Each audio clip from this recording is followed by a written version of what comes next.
많은 인문학자들이 말을 합니다. 우리 한국 사회는 지난주에도 우리가 한번 살펴보았듯이 이 경험론적 세계관, 이것과 더불어서 이 실용주의적인 사고방식, 실용주의적 사고방식이 지배적인 분위기다, 이렇게 진단을 합니다.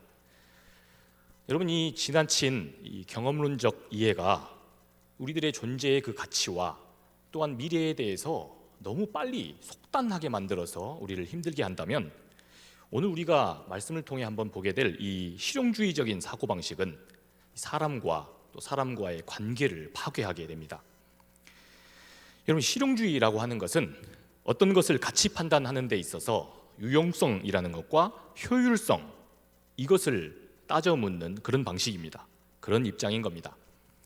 여러분, 사람이 이 유용성이라고 하는 것을 그 가치 판단의 중심에 놓고 살면 어떻게 되겠습니까? 아주 실제적인 이 쓸모가 있는 것들은 좋은 것으로 여겨지고, 또 그렇지 못하다면 아주 무가치한 것처럼 그렇게 여기게 될 겁니다. 또 이 효율성이라고 하는 것은 여러분, 우리가 잘 아는 겁니다. 이 시간과 이 비용, 이것을 적게 들이면서 아주 큰 효과를 낼 수 있는 방법이 무엇인가, 이걸 따져 묻는 겁니다. 소위 트렌드 코리아에서 몇 년 동안 지금 우리나라에 또 화두가 되고 있는 것 중 하나가 가성비라는 겁니다. 여러분, 가성비가 뭡니까? 가격 대비 성능. 그러니까 적은 비용, 투자 대비 이익이 많은 것이 그야말로 개이득이다. 이것이 바로 효율성입니다. 여러분, 본디 이 실용주의라고 하는 것은 원래 가치 중립적인 것입니다. 실용주의적인 관심이 실제로 우리의 삶을 아주 편리하게 해주고, 또한 적은 것으로도 질적 만족을 경험할 수 있게 해주기 때문입니다. 그런데 문제는 바로 이것이 이 사람과 또 사람이 만나는 그 관계의 문제, 이것이 가치 판단의 척도가 되면 문제가 되는 것입니다. 여러분, 사람이 한 번뿐인 이 소중한 삶을 살면서 사람을 만나지 않고 우리가 행복할 수 있겠습니까? 이처럼 사람이 사람과 교감을 하고 또 교제를 나누고, 그렇게 사랑을 나누며 인생의 의미를 찾는 법인데, 그 과정 가운데서 이 효율성과 이익만을 따져 물은다면, 이해타산을 따져 묻는 관계가 된다면, 여러분, 그러면 어떻게 되겠습니까? 이러한 폐단을 아주 극단적으로 보여주는 이 문학 작품이 하나 있습니다. 바로 레마르크라고 하는 유명한 이 작가의 소설인 서부전선 이상 없다라고 하는 작품입니다. 서부전선 이상 없다. 여러분, 이 작품은 1차 세계대전을 배경으로 하고 있습니다. 주인공 파울이라고 하는 이 사람은 선생님의 권유로 자신의 친구들과 함께 한참 전쟁 중인 이 독일의 병사로 참전을 해서 전방으로 가게 됩니다. 그렇게 투입된 이 전쟁터에서 이 파울의 그 친구들이 하나 둘씩 총에 맞아서 전사하기 시작합니다. 여러분, 그런데 이 소설을 가만히 읽어보면 이 소설에서 진짜 참혹한 광경은 이 친구들이 잔인하게 죽는, 아주 무참히 죽는 그 사건이 아닙니다. 죽어나가는 그 친구들을 바라보면서 점점 그 슬픔의 그 감정이 무뎌지고 여기에 무감각해지게 되는 이 주인공 파울의 그 심리의 변화입니다. 여러분, 그도 그럴 것이, 이 내가 죽이지 않으면, 내가 죽는 이 급박한 전쟁터에서 자신의 사랑하는 또 소중한 친구가 죽었다고 해서 그 슬픈 감정만 마냥 붙들고 있으면 어떻게 됩니까? 빨리 정신을 차리고 누군가를 또 죽여야만 자기가 사는 그런 비참한 형국이기 때문입니다. 여러분, 이 소설에서 이 레마르크가 질문을 하고자 하는 아주 구체적인 주제는 이 마지막에 주인공 파울도 끝내 총에 맞아서 죽는 장면에서 드러나게 됩니다. 파울이 총에 맞아서 죽던 그날, 이 군 최고 사령부는 이렇게 발표를 합니다. 서부전선 이상 없음. 서부전선 이상 없음. 여러분, 그날 분명 한 청춘이 자신의 이 생때 같은 그 목숨을 잃었습니다. 한 청년이 아주 비극적인 총상으로 자신의 생을 마감했습니다. 여러분, 그런데 그 서부전선에, 그 끔찍한 일이 있었던 서부전선에 아무 이상이 없음. 여러분, 왜 사령부는 이렇게 이야기를 했을까요? 왜 이렇게 보고를 한 것입니까? 수백 명, 또 수천 명이 죽어가는 전쟁터에서 100명이 죽는 건 큰 희생이고 1000명이 죽는 것은 더 큰 희생이지만 한 명쯤 죽는 것은 그렇게 예사롭지 않다, 대수롭지 않다, 그렇게 여겨지기 때문입니다. 여러분, 그런데 바로 그날 이 파울이 죽음을 맞았는데 바로 그 죽음을 맞은 그 파울의 어머니에게는 그날 그곳 서부전선에 아무런 이상이 없었던 걸까요? 여러분, 이처럼 이 전체 그 이익과 또 효율성을 같이 판단해 척도해 주는 세계는 사람이 그 세계에서는 아주 쉽게 자신의 인간성을 잃어버릴 수가 있습니다. 여러분, 적어도 이 100만 명이 죽어도 죽음이라고 하는 사건은 다 개별적인 사건입니다. 한 사람의 사적인 죽음인 것입니다. 여러분, 깊이 생각해 보면 그렇지 않습니까? 여러분, 이 세상에 100만 명이라고 하는 것이 어디 있습니까? 죽음은 다 이 개별적인 생명의 소멸이요, 또 개별적인 자아가 사라지는 그러한 개별적인 사건인 것입니다. 그렇기 때문에 이 죽음 앞에서 효율성과 이익을 따져 묻는 이 논리가 우리 인간에게 얼마나 폭력적일 수 있는지가 드러나게 되는 겁니다. 여러분, 과연 그런데 이 전쟁의 상황에서만 이러한 비극이 생기는 걸까요? 오늘도 이 회사의 이익을 위해서, 회사의 그 이익을 위한다는 그런 명분으로, 또 국가를 위하고 공동체를 위하고, 아니 너 자신을 위한다는 그런 논리로 아주 잘 포장된 이러한 실용주의적 입장을 토대로 누군가가 상처를 받고 아픔을 겪는 일이 얼마나 많습니까?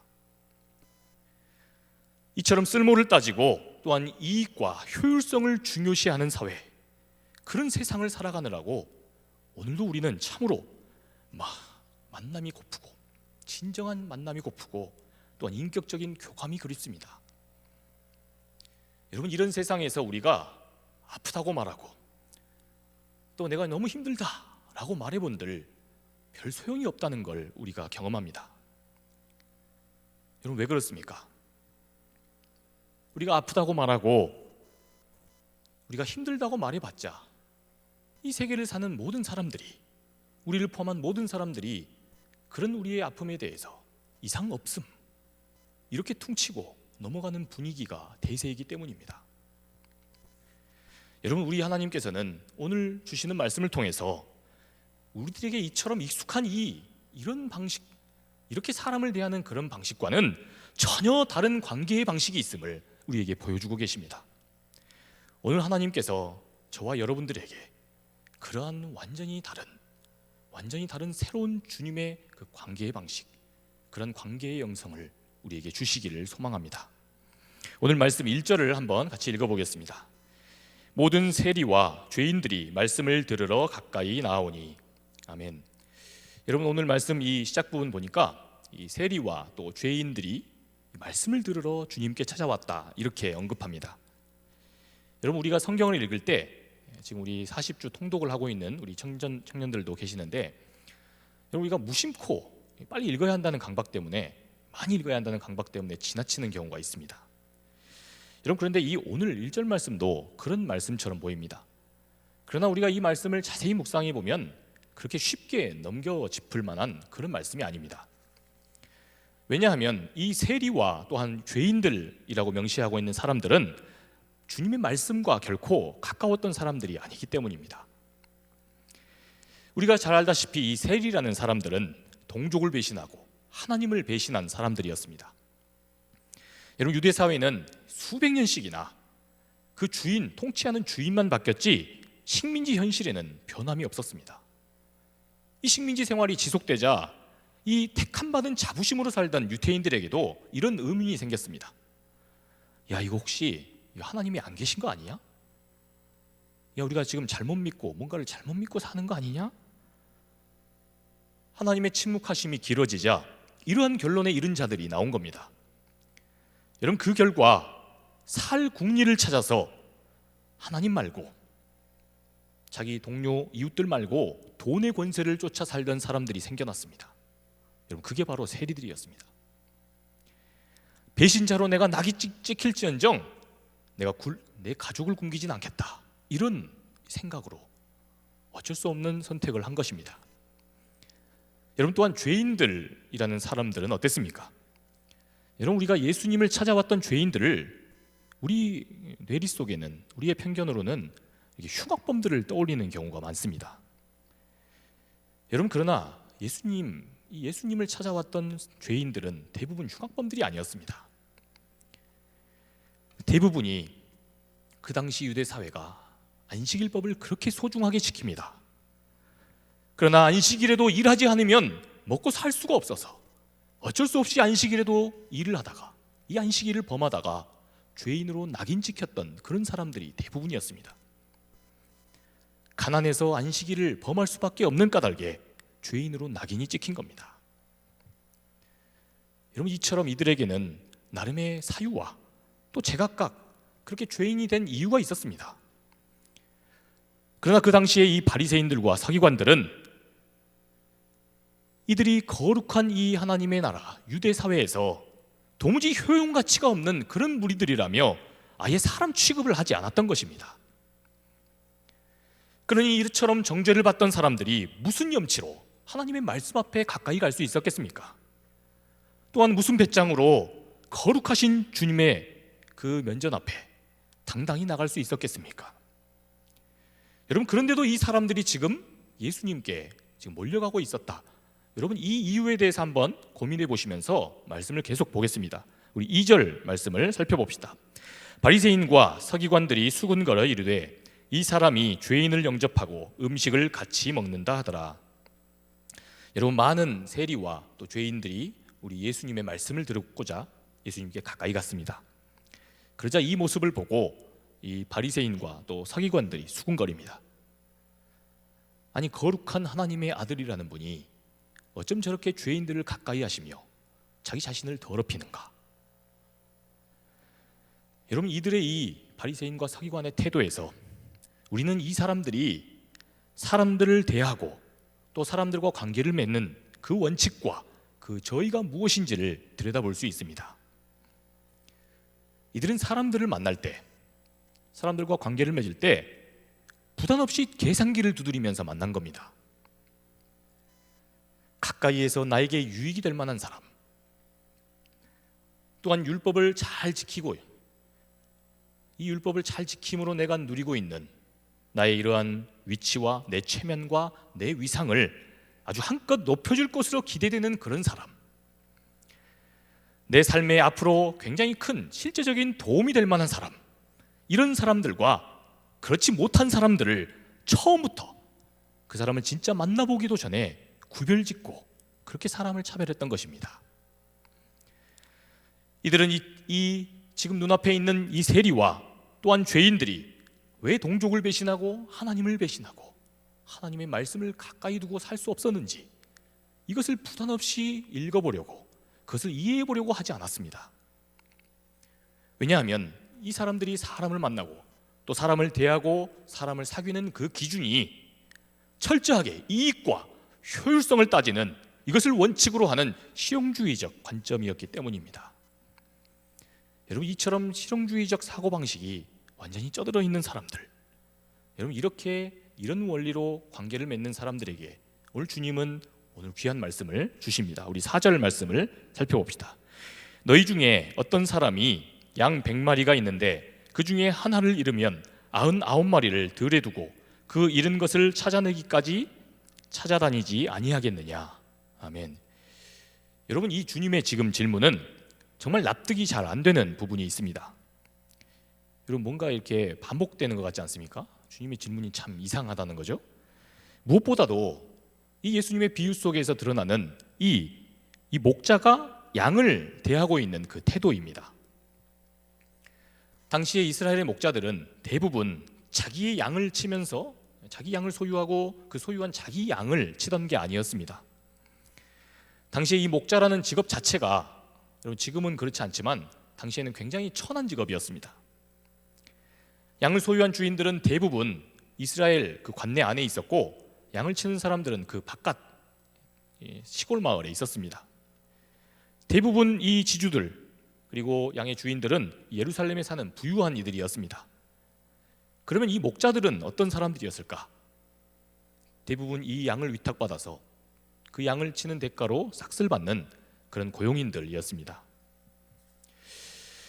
여러분, 이들이 들판에서 양을 치다 보면 뭘 만나겠습니까? 이 양들을 한꺼번에 뷔페처럼 모아놓으니까 이 맹수들이, 이리들이 달라붙었습니다.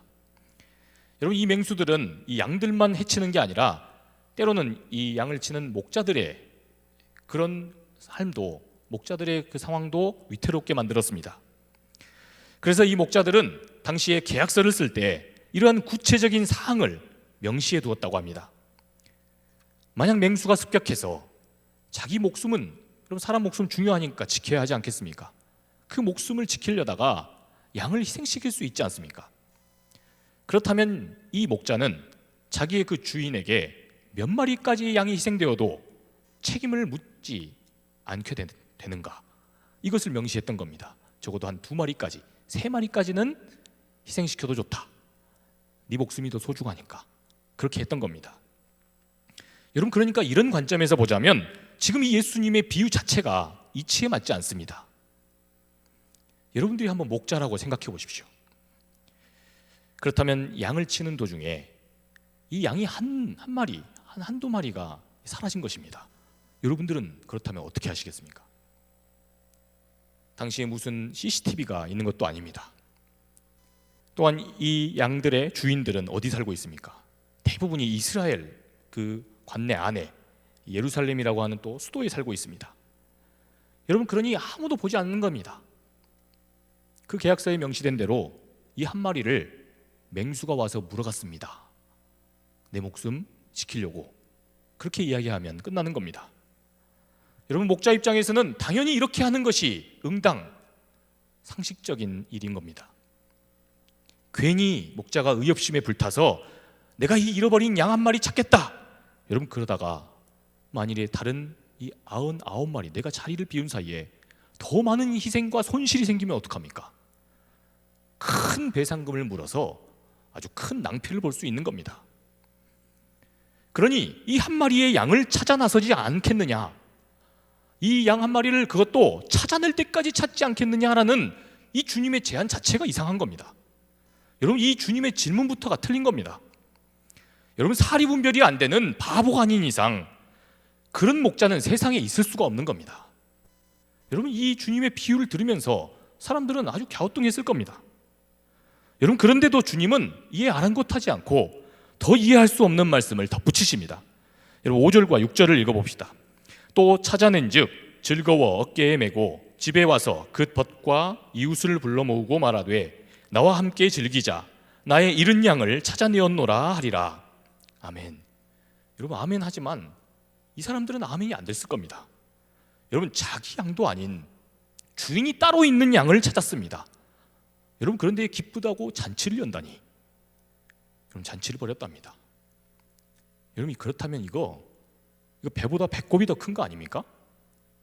내 양도 아닌 양을 잃어버려도 상관이 없는 건데 그거 찾았다고 잔치를 열었답니다. 친구도 부르고 잘 모르는 이웃까지 불렀답니다. 여러분, 또 설사 그 찾은 양이 자기의 양이라고 한번 칩시다. 여러분, 그래도 문제입니다. 여러분, 지금 이 목자는 엊그제 저희 큰 딸내미가 초등학교 입학을 했습니다. 여러분, 그런데 제 딸아이보다도 산수가 안 되는 것 같습니다.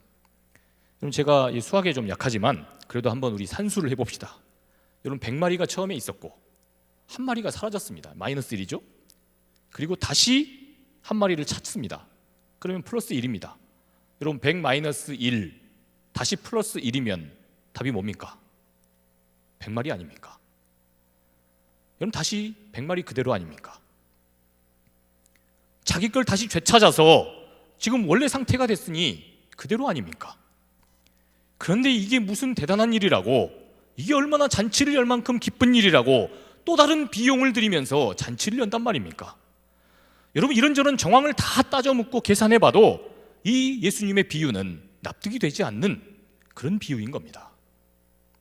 여러분, 이거 어떻게 생각하십니까? 여러분, 그런데 아주 놀랍게도 여러분, 오늘 이 말씀도 주님의 이러한 아주 황당한 제안, 아주 황당한 것처럼 보이는 바로 이 원리에 이 귀한 복음의 말씀을, 이 열쇠를, 이 복음의 열쇠가 바로 여기 있는 것입니다. 여러분, 주님, 우리 하나님께서는 지금 우리들에게 이것을 보여주고 계시는 겁니다. 너희들이 그만큼 셈법에 익숙하다. 우리들에게 익숙한 그 셈법대로 머리를 굴리고 열심히 계산기를 두드리고 있는 것 아니냐. 지금 주님이 이걸 말씀하시는 겁니다.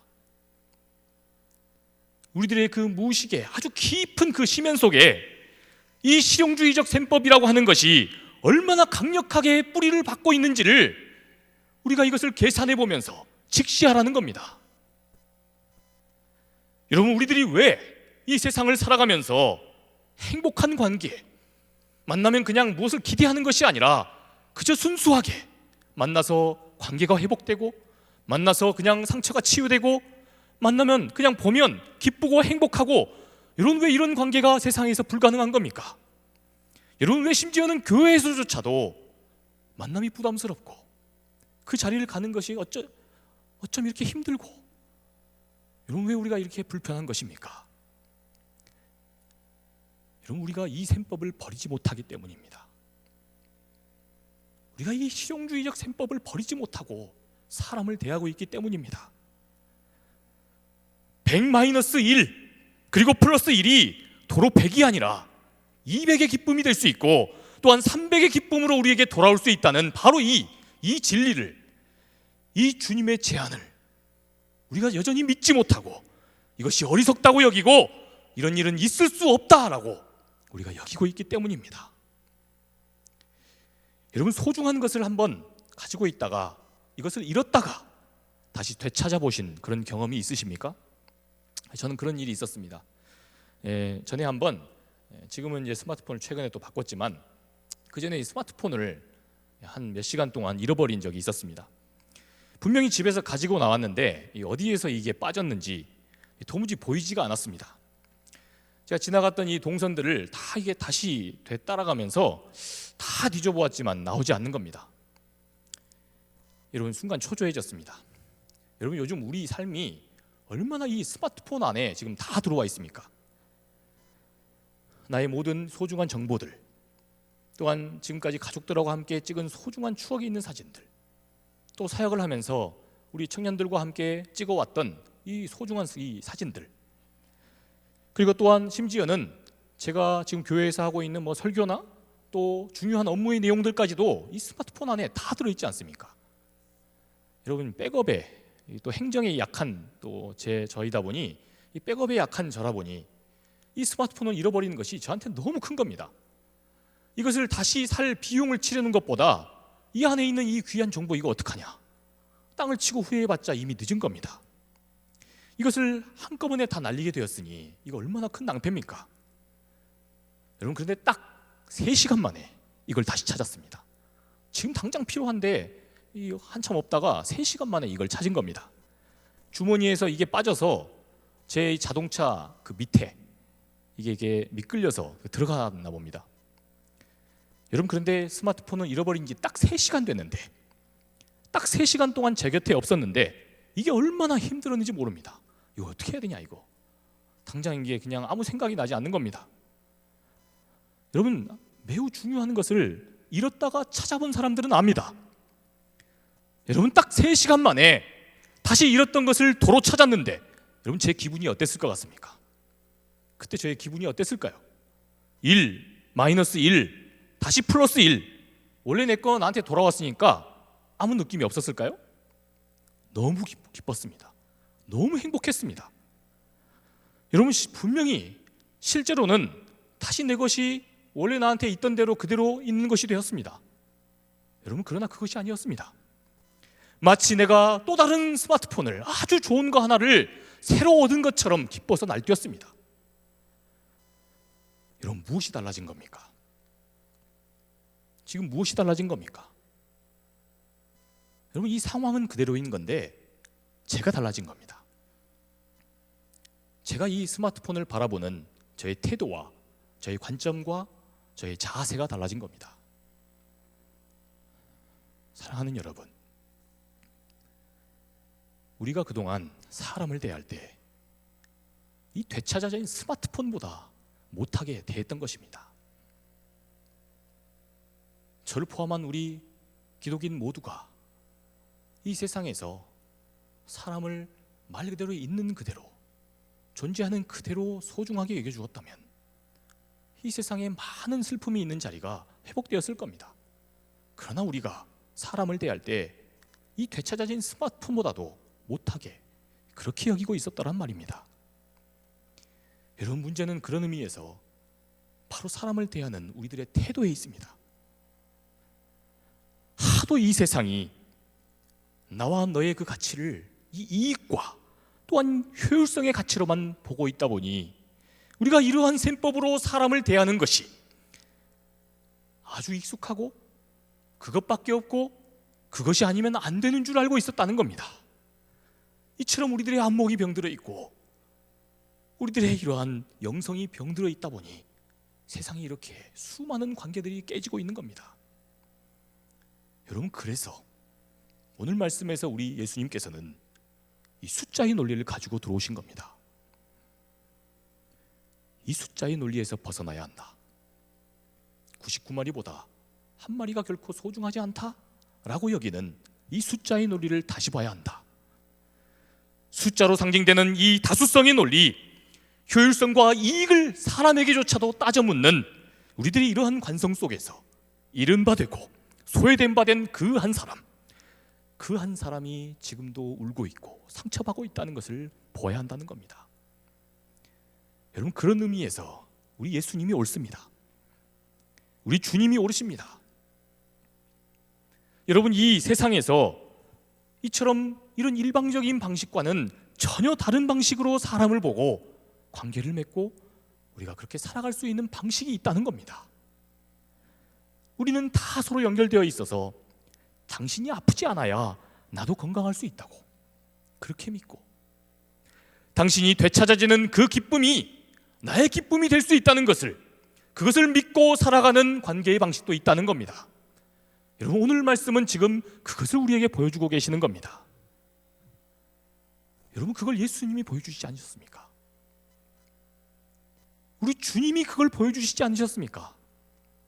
여러분, 그러니까 사람들이, 늘 사람 만나는 걸 부담스러워했던 세리와 죄인들이 바리새인과 서기관들 앞에서만 서면 주눅이 들고 자신감이 떨어지는데, 주님 앞에만 나아가면 이런 나도 다시 한번 용기를 갖고 말씀 앞에 한번 나가볼 수 있을까?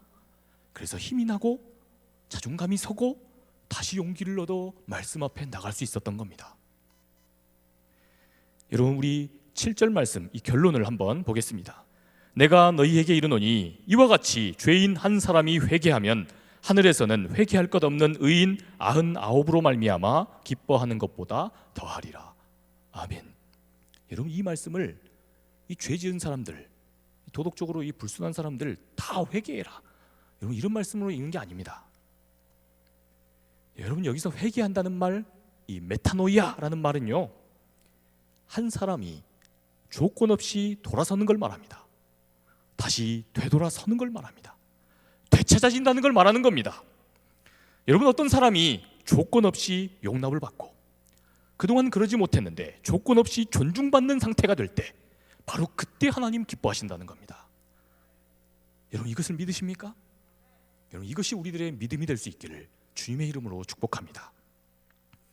우리가 이 이름받은 한 사람이 존중을 받고 공감을 받는 역사가 일어나게 되면 우리 하늘에 계신 하나님께서 기뻐하신답니다. 그리고 또한 우리를 통해서 누군가가 감동을 받을 겁니다. 그리고 또한 이 과정을 통해서 우리가 행복할 겁니다. 여러분, 이러한 귀한 믿음, 잃어버린 바 된 한 영혼을 찾는 그러한 귀중한 눈이 여러분들의 눈이요, 여러분들의 시선이요, 우리들의 영성이 될 수 있기를 주님의 이름으로 축복합니다. 전에 섬기던 교회에서 교사로 헌신하던 한 청년을, 이 청년의 일화를 잠깐 소개하면서 오늘 말씀을 마치고자 합니다. 이 형제는 이 취업을 위해서 어렵게 공부를 하면서 또 생활비가 필요하다 보니까 취업을 하게 되었습니다.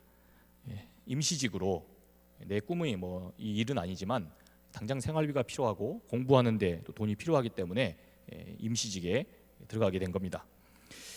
여러분, 그런데 그곳 이 사장님이 정말 직원들을 함부로 대하더라는 겁니다. 너무 무시하고 또 깔보고, 자기 지금 사업장에서 일하는 사람인데 그렇게 무시하더랍니다. 자기도 지금 자기처럼 임시직으로 온 사람들, 이런 청년들 때문에 자기가 사업을 지금 하고 있는 것인데 늘 이런 말을 했답니다. 능력이 있고 또 실력이 있고 똑똑했으면 자기 꿈을 향해 진즉에 취업을 했겠지. 그래도 여기 와서 이렇게 일하고 있겠냐?